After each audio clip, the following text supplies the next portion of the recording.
এদেশেও ইসলাম আসতে হলে গণ মুসলমানদের ঐক্য হতে হবে এবং মুসলিম ঐক্যের গণ আন্দোলনের দ্বারাই এখানে কেবল ইসলাম কায়েম হবে। একটি তাগুতি সংবিধানের আওতায় কখনো ইসলাম কায়েম হবে না। ইসলাম কায়েম করতে হলে ইসলাম পন্থী শুধু নয়, ইসলামের পক্ষ শক্তিকে ঐক্যবদ্ধ হওয়ার দ্বারাই গণমানুষের আস্থা আনতে হবে এবং ঐক্যবদ্ধ আন্দোলনের দ্বারাই, গণ আন্দোলনের দ্বারাই এদেশে ইসলাম কায়েম হবে। যে মরহুম হযরত হাফিজ হুজুর রহমাতুল্লাহ আলাইহির মিশনকে ধরে রাখার জন্য আজও যে এখানে একই স্বপ্ন চর্চা হচ্ছে তার প্রমাণ আমি এখানে আজকের আপনাদের সামনে কথা বলার সুযোগ পেয়েছি। আজকের যারা এখানে ওলামা হযরত উপস্থিত আছেন, আমি তাদের কাছে একটা ভিন্ন আরজ করব। দ্বীন ইসলাম দ্বীনে কামেল, ইন্নাদ দীনা ইনদাল্লাহিল ইসলাম। আমাদের সমাজে এই চর্চা যখন একেবারেই শেষ, কেউ ইসলামটাকে খানকার গণ্ডির ভিতরেই সীমাবদ্ধ করে ভাবতেছেন, কেউ ইসলামটাকে ওয়াজ নসিহাত খুতবার ভিতরে, দর্স তালিমের ভিতরে ভাবতেছেন, কেউ যখন ইসলামকে শুধু রাজনৈতিক লক্ষ্যেই ভাবতেছেন, তখন ইসলাহে নফস, ইসলাহে কওম ও ইসলাহে হুকুমতের এই তিনটি বিষয়ের সমন্বয়ে যে একটি পরিপূর্ণ ইসলাম, এই রূপটা হাফিজ হুজুর আবার পুনর্জেন্দা করেছিলেন। আমরা তখন কিশোর, আমরা আবার নূতন করে একটি জীবনের জাগরণ খুঁজে পেলাম।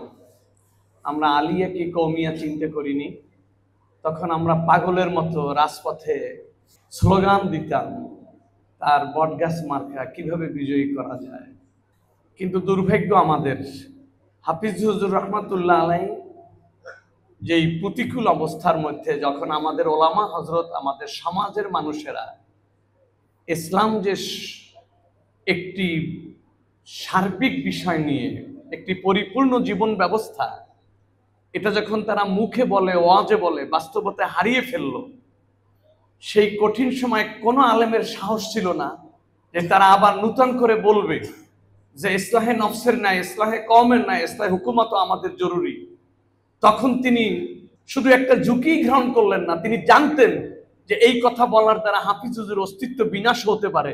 কিন্তু আল্লাহর বান্দা সেদিন তার বক্তব্যে বলেছিল, যখন কোরবানির জন্য ভালো গরু পাওয়া যাবে না, তখন কাটা ছেঁড়া গরু দিয়ে কোরবানি করলো, কোরবানি যেমন জায়েজ।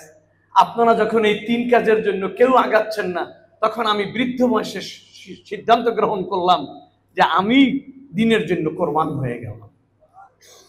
আজকের কবি ইকবালের সেই কথাটাই আমাদের আবারও ব্যথিত করে। মাই বুলবুলে নালা হো ইস উজরে গুলিস্তা কা, তাসির কা সাইল হো মোহতাজ কো দাতা দে। হাফিজ হুজুর সেই বিরান বাঘের বুলবুলি হয়ে ডাকছিলেন।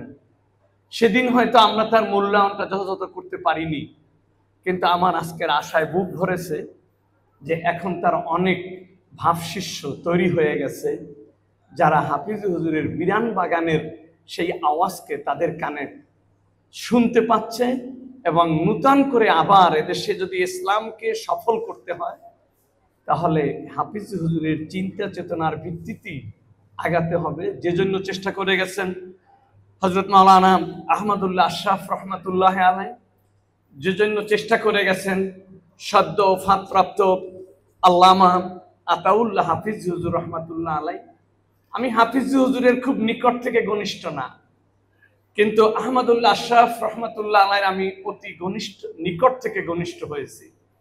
তিনি আমাদের প্রতিষ্ঠানে একাধারে ৩-৪ দিন অবস্থান করেছেন এবং আমাকে এত বেশি করে আদর স্নেহ দিয়েছেন যেটা কখনো আমার ভুলে যাওয়ার সুযোগ নাই।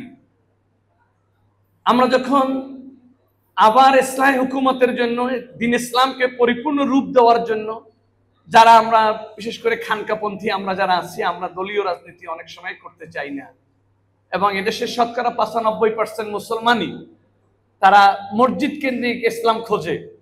দল, এভাবে সংস্থা ইত্যাদি করাকে তারা অনেকটা ফাঁসিকি মনে করে। তো আমাদের মতো মানুষকেও ইসলামের কাজে যখন লাগাতে সক্ষম হব, তখনই কেবল ইসলাম বিজয়ী হবে।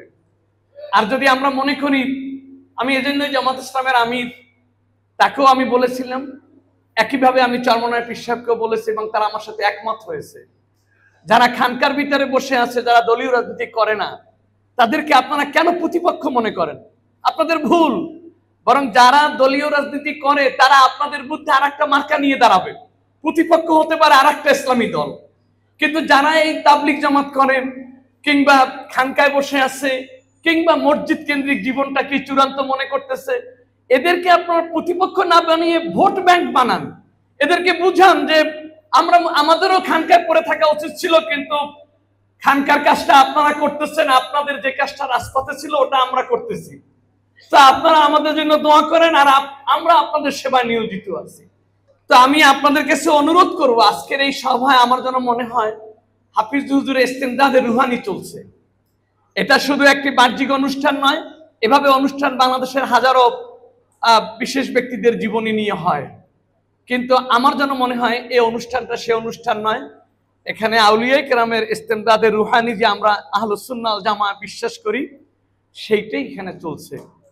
অতএব এই রুহানি শক্তিকে পুঁজি করে আমরা আবার দিন জেন্দায় তার দুই সন্তান যেভাবে কোরবানি স্বীকার করেছে, আমরা দুজন সন্তানকে হারিয়েছি, কামেল ইনসানে কামেলকে হারিয়েছি, হাফিজ হুজুরকে হারিয়েছি। আমরা 3টি শূন্যকে আবার পূরণ করার জন্য শত হাফিজি, শত তাউল্লাহ রহমতুল্লাহ আলাই, শত আমাদের শাহ আহমদুল্লাহ আশরাফ রহমতুল্লাহ আলাই উত্তরসূরি আমরা সৃষ্টি হই। আল্লাহ আমাদের সকলকে দিনের এই কঠিন মুহূর্তে অন্তত একটি বিষয় আমরা একমত হতে পারি, আল ইত্তেহাদ মা আল ইখতিলাফ। মতভেদ থাকবে, কেউ হানাফি, কেউ শাফি, কেউ মালিকি, কেউ হাম্বলি, কেউ আলিয়া, কেউ কমিয়া, কেউ দাঁড়িয়ে মিলাদ, কেউ বসে মিলাদ, কেউ মিলাদিনা, এভাবে কেউ চিশতি, কেউ কাদরি, কেউ জলি জেকের, কেউ খফি জেকের, এভাবে হাজারো পথ মত থাকবে। কিন্তু কোরআন সুন্নাহর খেলাফ না হওয়া পর্যন্ত আমরা তার সাথে ইখতিলাফ থাকবে।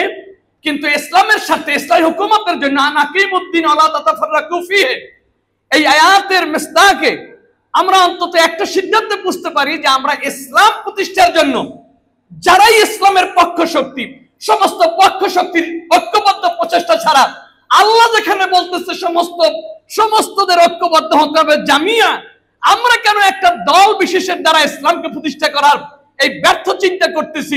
কোন দেশে, কোন পৃথিবীর কোন জায়গায় কোন আদর্শ প্রতিষ্ঠিত হয়নি কোন দলের দ্বারা। দলের দ্বারা হয়েছে তখনই যখন দলের আহ্বানটা গণমানুষের কাছে পৌঁছেছে এবং দল মত সিলসিলা নির্বিশেষে সার্বজনীন মানুষ যখন তাদের সাথে একাত্মতা ঘোষণা করেছে, তখনই সেই ছোট্ট একটি দলের দ্বারাও, একটি সাইনবোর্ডহীন দলের দ্বারাও, যেমন গত 5ই আগস্ট ঘটে গেল, দলের নাম নাই, সাইনবোর্ড নাই, অফিস নাই, অথচ একটি গণ আন্দোলনের মধ্য দিয়ে সরকারের পরিবর্তন হয়ে গেল। এদেশেও ইসলাম আসতে হলে গণ মুসলমানদের ঐক্য হতে হবে এবং মুসলিম ঐক্যের গণ আন্দোলনের দ্বারাই এখানে কেবল ইসলাম কায়েম হবে। একটি তাগুতি সংবিধানের আওতায় কখনো ইসলাম কায়েম হবে না। ইসলাম কায়েম করতে হলে ইসলাম পন্থী শুধু নয়, ইসলামের পক্ষ শক্তিকে ঐক্যবদ্ধ হওয়ার দ্বারাই গণমানুষের আস্থা আনতে হবে এবং ঐক্যবদ্ধ আন্দোলনের দ্বারাই, গণ আন্দোলনের দ্বারাই এদেশে যখন ইসলাম কায়েম হবে তখন দেখা যাবে হাফিজ হুজুরের মূল্যায়ন আরো 1000 গুণ বেড়ে যাচ্ছে। আজকের স্মরণ সভায় আমরা আপনাদের সাথী আছি, আপনাদের খাদেম আছি। ইসলামের স্বার্থে সমস্ত ওলামায়ে হকই শুধু নয়, ইসলামের পক্ষ শক্তিকে কাছে নিয়ে গণমানুষের ভিতরে আস্থা যে মূল্য হোক ফিরিয়ে আনতে হবে। এখনকার আচরণ মানুষকে আমাদের ইসলাম থেকে সরাইয়েই দিতেছে, ইসলামের দিকে আনতেছে না। আমরা দোয়া করব হাফিজ হুজুরের উত্তরসূরিদের দ্বারাই এটা সম্ভব।